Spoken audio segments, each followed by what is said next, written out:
মির্জা ফখরুল কলেজের শিক্ষক এত মিথ্যা কথা বলতে পারে, এত গালিগালাজ করতে পারে, এত বিষ তার মুখে ভাবতো দেখতে মনে হয় একজন পাকা সাচ্চা ভদ্রলোক। আর কথা যখন বলে তখন মনে হয় একজন প্যাথোলজিক্যাল লায়ার। এই মিথ্যাবাদী এখন বলে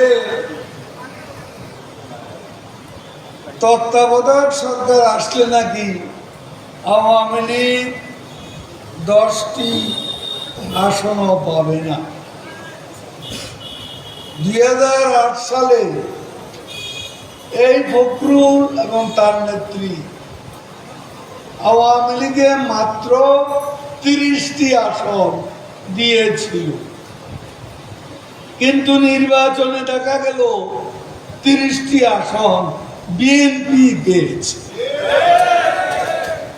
তারা যেটা আওয়ামী লীগকে দিতে চেয়েছে, আল্লাহর হুকুম, সে 30টা তাদের ভাগ্যে জুটেছে। এবার যে কি হবে জানি না।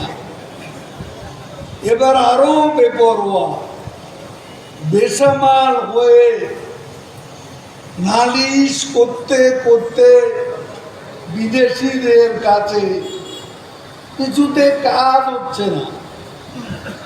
ইউরোপ এসেছে, আমেরিকা এসেছে, বিএনপি ভেবেছিল নিষেধাজ্ঞা দিয়ে এই সরকারকে বিদায় দিবে। এটা ভাবছিল না? পাইলেন কি? ঘোড়ার দিন পাইলেন কি? ইউরোপ কি দিল? আমেরিকা কি দিল? এখন চোখ শুকিয়ে গেছে। নেতারা মুখে বলে না, বক্তৃতায় গালিগালাজ করে। নোয়াখালীতে এসে যে ভাষা প্রধানমন্ত্রীকে আমাকে তারা গালিগালাজ করেছে, ফখরুল নিজে একজন শিক্ষক হয়ে এত খারাপ কথা, এত নোংরা কথা তার মুখ দিয়ে বের হয় কেমন করে? নালিশ পার্টি বিএনপি নালিশ করতে করতে এখন দেখছে নালিশে কাজ হয়নি, নালিশে কাজ হচ্ছে না।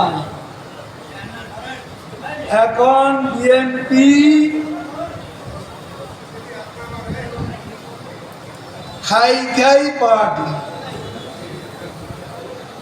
খাই ক্ষমতার জন্য পাগল হয়ে গেছে, বেপরোয়া হয়ে গেছে।